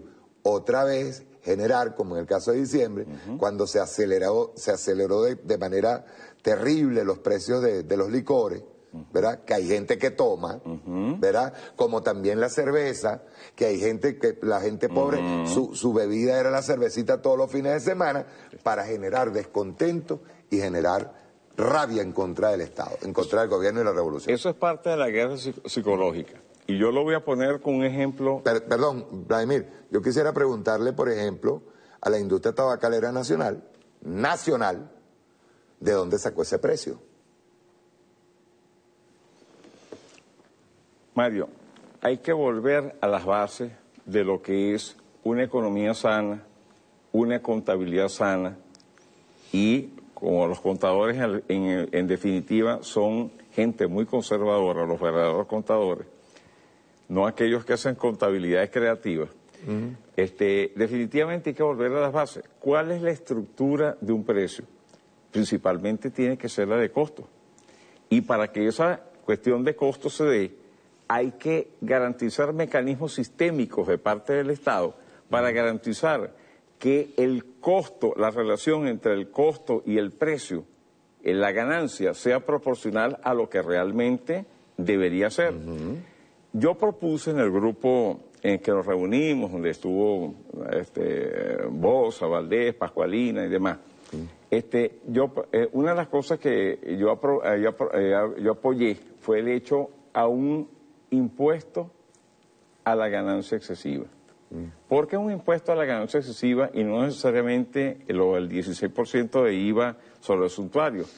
Porque en Venezuela, por ejemplo, yo no sé en la lista de los 50 si va a estar ciertas cosas que consumen buena parte de la población, ejemplo, las cableras y ese tipo de cuestiones, los servicios de telefonía, y para tú de contar.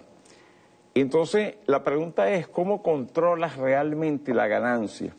Porque indiscutiblemente en todo país del mundo hay mecanismos sistémicos para controlar la ganancia. Para mí tiene que ser con un impuesto a la ganancia excesiva. Definitivamente, aunque tú no puedes poner la cadena esta bárbara que teníamos el caso del 30% que se iba subiendo e incrementando, pero hay que poner un impuesto a la ganancia excesiva. ¿Para qué? Para que sea un mecanismo en el cual la gente, el empresario diga, bueno, si yo paso de tales niveles de ganancia voy a tener que pagar tales niveles de impuestos. Y si yo me mantengo dentro de tales cuestiones, mi proyección a largo plazo va a ser la estabilización de mi negocio. Entonces, eso hay que colocarlo, pero eso requiere también de algo. Uno, requiere de leyes que hay que tomarlo en el marco, a lo mejor, de la Asamblea Constituyente, pero también requiere de un Estado fuerte. Yo sostengo que el Estado tiene que ser fuerte, y cuando digo Estado, digo una relación entre los entes del Estado que les toca supervisar y auditar a cualquier empresa del país, sea grande, chiquita, mediana o como sea, y el pueblo de Venezuela, para poder ir de la mano realmente a revisarle las finanzas a más de uno. Porque, por ejemplo, fíjate cómo ha derivado el caso de la guerra psicológica aquí en el país. Yo me he enterado de hechos como el siguiente. Me enteré de un caso que es patético, y de verdad voy a decirlo porque es el programa para decirlo. Hay una tienda X que ellos trabajan con velones y de estos... Tú sabes que hoy, perdón, déjame para hacer un comentario breve. Hoy me decía un me decían personas que tienen todo el derecho de practicar lo que ellos quieran practicar, espiritismo, eso iba yo a decir también, santería, y ellos necesitan los licores. Ellos dicen que eso es extremadamente caro, hacer ahorita un rito santero, un rito... Discúlpenme, no se puede, Mario, tú tienes que hablar esta noche de eso. Hoy precisamente me hablaron de eso. Bueno, fíjate cómo son las cosas. Y entonces, esos personajes tienen unos empleados. Esos empleados, por supuesto, con la oferta que hizo el presidente de que las empresas que se inscribían en el sistema Tiuna, por supuesto, los empleados iban a recibir, los trabajadores iban a recibir una compensación hasta diciembre del Estado. Oye, la gente dijo, bueno, que esta gente no nos pueda pagar, aunque los niveles de ganancia son exorbitantes. Bueno, vamos a estar compensados. Pero resulta ser que ahora, en el marco de toda esta manipulación psicológica,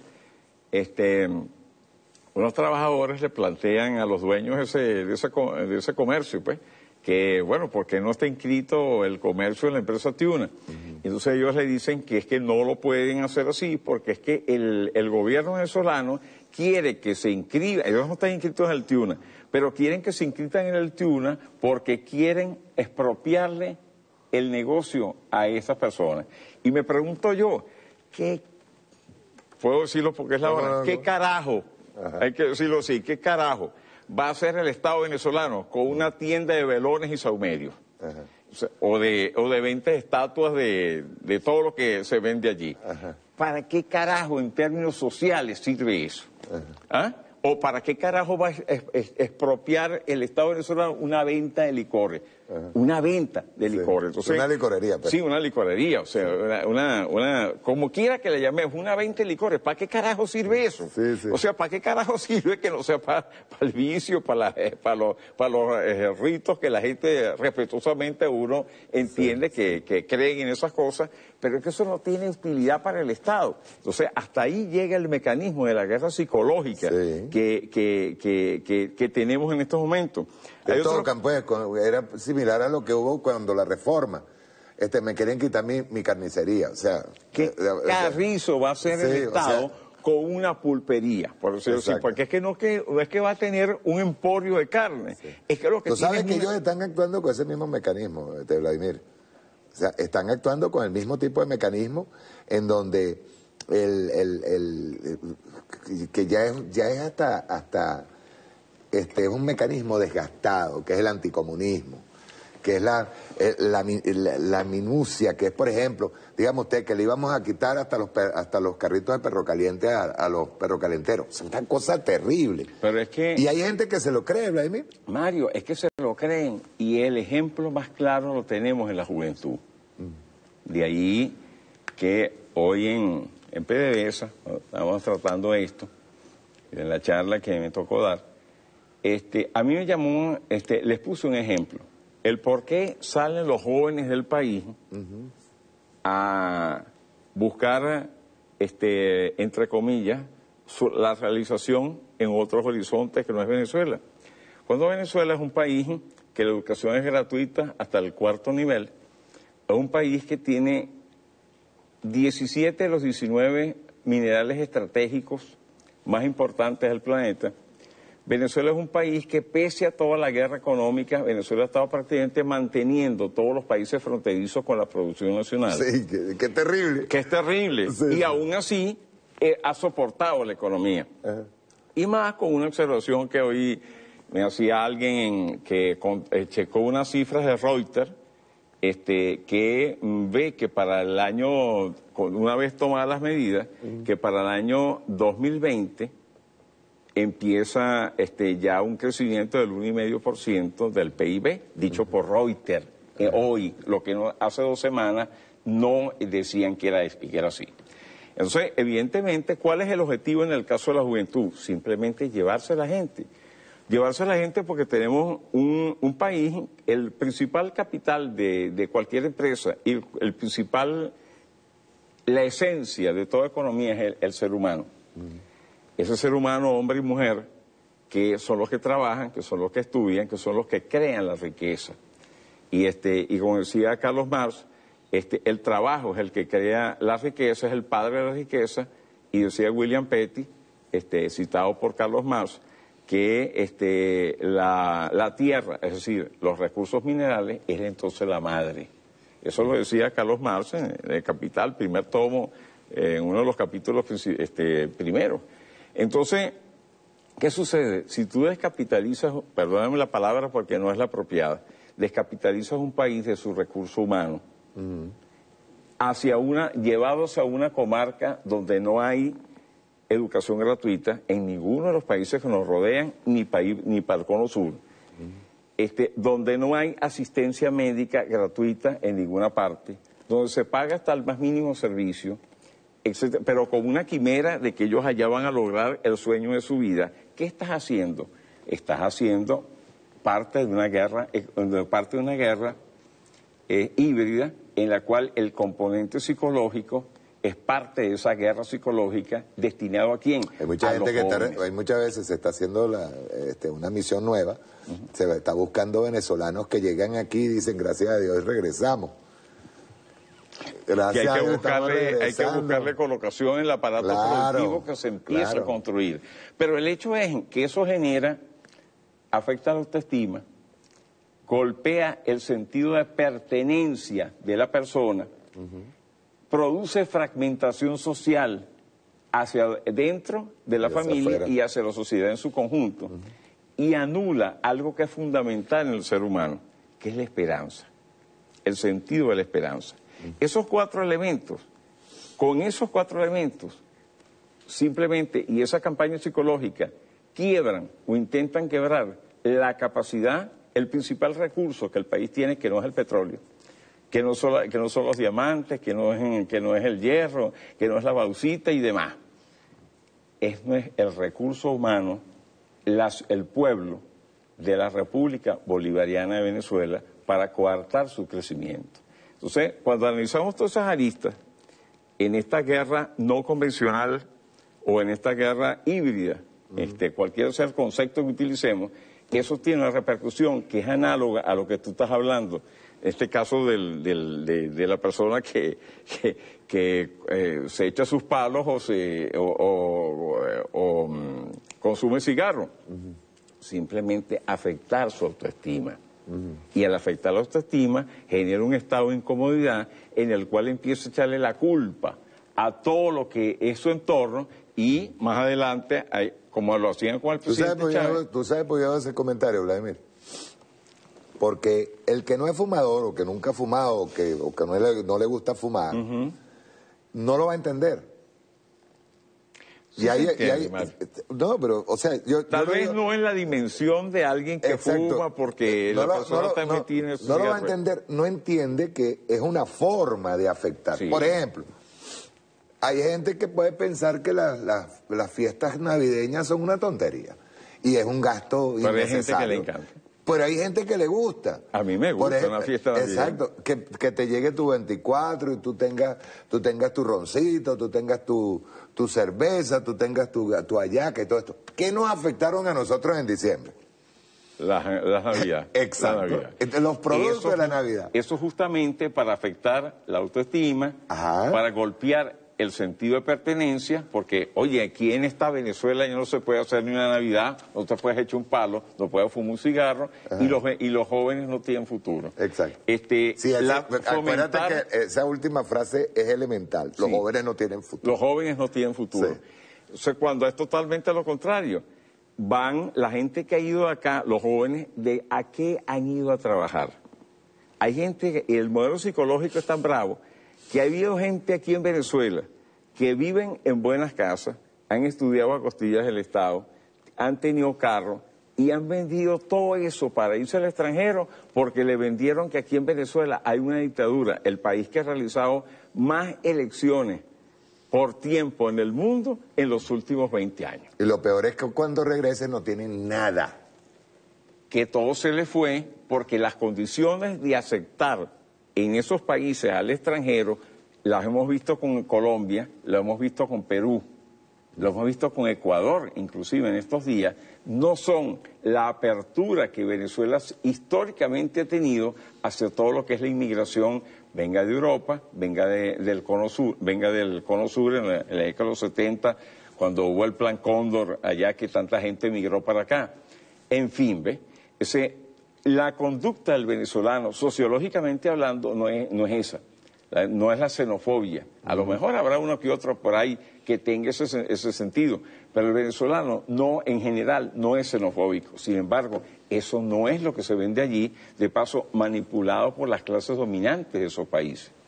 O sea, el sentido de territorialidad que viene inclusive desde los tiempos del Libertador, que fue una de las cosas que golpeó la conformación no solamente de Colombia, o sea, Colombia la grande, Colombia la bolivariana, a mí no me gusta decirle la Gran Colombia, pero la bolivariana, sino que afectó la unión de la América Meridional, como la llamaba el libertador Simón Bolívar. Entonces, toda esa serie de cosas nos llevan hoy en día a entender, y es parte de lo que debemos hacer. Hay dos cosas que son fundamentales aquí: enseñar nuestra historia, sobre todo la historia socioeconómica del país, que no se enseña, y eso hay que enseñarlo. Y lo segundo, es importante entender, y eso ni siquiera nuestra Constitución está diseñada para eso, entender que estamos viviendo una guerra, que no es una guerra como la vemos en las películas de la Segunda Guerra Mundial, que no es una guerra como la vimos en la guerra de Corea, como la guerra de Vietnam, como la guerra de Irak, o la guerra tal vez del rollo de los talibanes en Afganistán, pero es una guerra. Llamémosla híbrida, llamémosla no convencional, llamémosla irregular, todos los calificativos que queramos ponerle, pero es una guerra. Y definitivamente el Estado venezolano, en la reforma constitucional, tú que eres constituyente, deberá debatir a lo interno de la Asamblea Constituyente para crear los mecanismos constitucionales de cómo enfrentar decididamente esta guerra que le han hecho a Venezuela.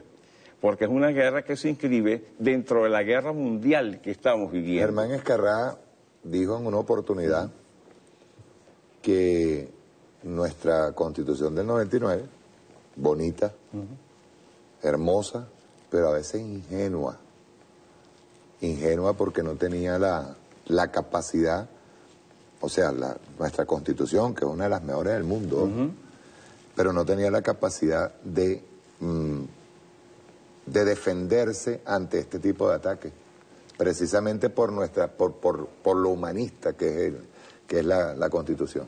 Yo no tengo los conocimientos jurídicos que tiene el doctor Escarrá, pero indiscutiblemente por otras vías llego a la misma conclusión.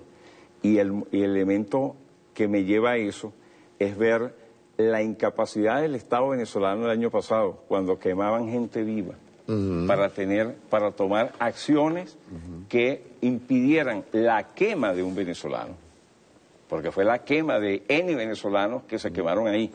A mí me tocó, Mario, el año pasado, esto es una pequeña anécdota que vale la pena decir, en una entrevista con Telesur, un día después que quemaron un muchacho en Puerto La Cruz, yo llegué a Telesur a las 6 de la mañana, a una entrevista con me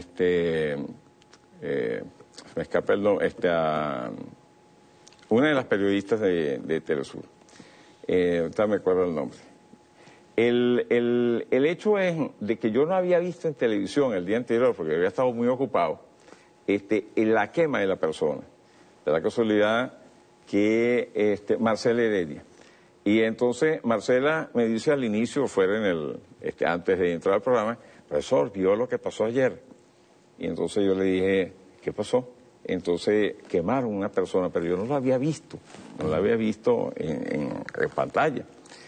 Luego llama Madeleine García al programa, se desarrolla el programa, hace el comentario, y luego es que ponen, estando en el estudio, esta muchacha y mi persona, y yo veo la quema y la forma, no solamente como quemaron a una persona, sino como patearon el cadáver después de quemado. A mí eso me horrorizó, definitivamente, y tuve que hacer un gran esfuerzo en cámara para no decir realmente lo que, en palabras escatológicas, definitivamente me provocó decir. Pero eso es una muestra de cómo el Estado venezolano no tiene los mecanismos no está adecuado los mecanismos legales para atacar una guerra como la que nos han hecho aquí. Porque hay una cosa que es evidente, Vladimir. Ahí hay autoría intelectual. Y la autoría intelectual tiene que ver con todo un proceso de ataque y de instigación al delito. Una instigación a delinquir. Es parte psicológica. Exacto. Es una guerra psicológica que conlleva eso. Y esos autores intelectuales tienen nombre y apellido. Claro que sí. Y no solamente eso. Tiene que haber un mecanismo para detener esa situación. Eso es algo, un delito de lesa humanidad. Y esa lesa humanidad hay que pararla. ¿Por qué? Porque atenta no solamente contra la persona en sí, que ya es bastante, sino contra la psique de toda una sociedad y de todo un país. Eso es algo que raya en la violación más flagrante de los derechos humanos y por lo tanto la Constitución de Venezuela, las leyes de la República Bolivariana de Venezuela tienen que estar adaptadas para enfrentar ahora ese tipo de guerra, puesto que cuando vimos, a mí me tocó, Mario, en una oportunidad analizando estas cosas. En 2011, yo llamé una vez a varias personas en Telesur y hice 2 reuniones, una con el grupo de la mañana del entonces y otra con el grupo de la tarde de los periodistas, a decirles que yo veía que estamos entrando a nivel mundial en una nueva etapa de los conflictos. Se empezaban a dar los primeros escarceos del caso de Libia. Y yo decía, estamos entrando en una nueva etapa, y yo tuve una conversación con ellos allá mismo en Telesur, una por Skype y otra personalmente. Y definitivamente, ¿qué es lo que yo veo? Que hemos estado a la saga, tanto desde el punto de vista de la conciencia colectiva, porque que lo sepan 2 o 3 personas que entienden de estos fenómenos de la guerra, ok, sí lo saben 2 o 3 personas, pero si eso no está en la conciencia colectiva de entender que es una guerra y que el primer afectado es cualquiera, y el directamente afectado puede ser cualquiera, que vive en la sociedad, en el país que es objeto de esa guerra, entonces no avanzamos. Venezuela tiene que robustecer su constitución en ese sentido y tiene, para mí, podemos empezar por un hecho que yo lo he comentado en varios espacios y que voy a permitirme comentarlo aquí contigo antes de que se nos vaya el tiempo. Y es lo siguiente, yo vengo planteando, sobre todo con énfasis desde el día 2 de mayo del año pasado. El presidente Nicolás Maduro plantea la constituyente el 1 de mayo. Y a mí me llaman, de Telesur, por cierto, una vez, en ese momento, me llaman para, para ver qué opinaba yo de las medidas que el presidente Maduro, o sea, de lo que el presidente Maduro había planteado de la Asamblea Constituyente. Y yo les dije, bueno, yo primero que estoy totalmente de acuerdo, porque aquí hay que buscar la forma de parar esta cuestión. Una Asamblea Constituyente debe tener el autoritas y la responsabilidad necesaria para para tomar cualquier medida que detenga esta barbarie. Y lo segundo es que yo me pregunto a la periodista, ¿y qué reforma usted le haría a la Constitución? O sea, lo primero que hay que definir a nivel constitucional es el delito de traición a la patria.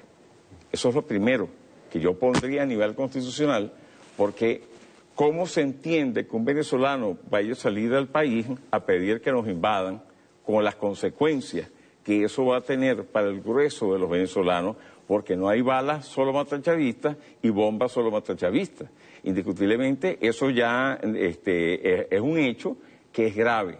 Pero también el hecho de declarar a nivel constitucional la corrupción como un delito contra la nación, por ende contra el Estado y contra el pueblo.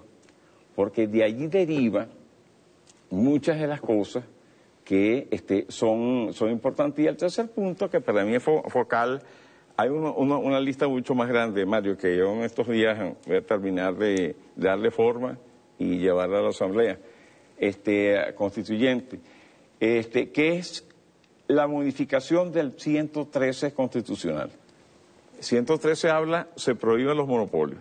Ajá, pero cuando desarrollas el texto, no cae exactamente en lo que es, por ejemplo, Empresas Polar, Cargill y el conjunto de otras empresas que son oligopolios, pero que a la vez en la práctica tienen un dueño.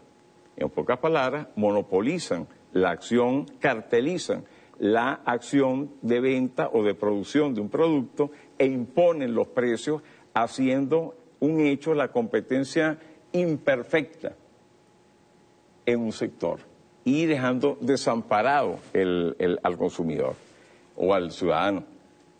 La otra cosa es incluir en eso no solamente los oligopolios, sino los oligopsonios, que significa que alguien compra la oferta, o un conjunto de entes muy pequeños compran la oferta, desde la perspectiva de la demanda, y con esa oferta comprada imponen el precio del mercado. ¿Qué es lo que es eso? En pocas palabras, los carteles que operan en los mercados mayores.